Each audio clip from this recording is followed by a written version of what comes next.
कई ऐसी जगह आई जिधर डेड एंड आगे कि अब आगे नहीं बढ़ सकते, लेकिन जब आप एक मुसलसल जदोजहद करते रहते हैं तो अल्लाह फिर रास्ता निकालता है, अल्लाह आपकी नीयतों के ऊपर मदद करता है। दो रास्ते हैं जिंदगी के अंदर, लोगों को ये समझना चाहिए कि ये जो मैं बार बार कहता हूँ कि जब आप नमाज पढ़ते हैं आप अल्लाह से वो एक रास्ता मांगते हैं कि उनका रास्ता जिनको नेमतें बख्शी। अब याद रखें कि जो वो नेमतें जिनको अल्लाह ने बख्शी सारे अल्लाह के पैगंबर थे, वो सबसे बड़े दुनिया के इंसान हमारे नबी सल्लल्लाहु अलैहि वसल्लम थे।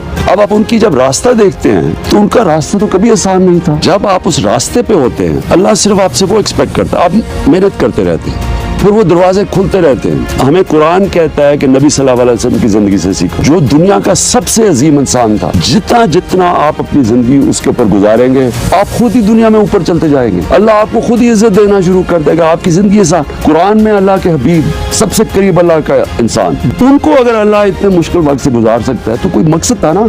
अल्लाह हमें बता रहा था कि मुश्किल वक्त आपको टेस्ट करता है, आपकी बेहतरी के लिए आपको एक प्रोसेस से निकालता है अल्लाह। तो जिंदगी का जो सफर है जो नबी सल्लल्लाहु अलैहि वसल्लम की अपने जिंदगी से सीखा, हर मुश्किल वक्त आपको सिखाता है। और जब आप स्टैंड लेते जाते हैं आप तकड़े होते जाते हैं। कि जो अल्लाह का सबसे बड़ा तोहफा है वो ईमान है। ईमान आपको आजाद कर देता है, ये आपको पैसे, ये चीजें, खौफ, इन सब से आप आजाद हो जाते हैं। मुश्किल जितना मर्जी वक्त हो आप आराम से सोते हैं। मेरा जिंदगी का सारा सफर है वो ये कि जब आप वो नमाज का मकसद समझ जाते हैं, आप उस रास्ते पे चल पड़ते हैं, फिर मुश्किलें आती रहती हैं, आप फेस करते रहते हैं और खुद ही रास्ते निकलते रहते हैं।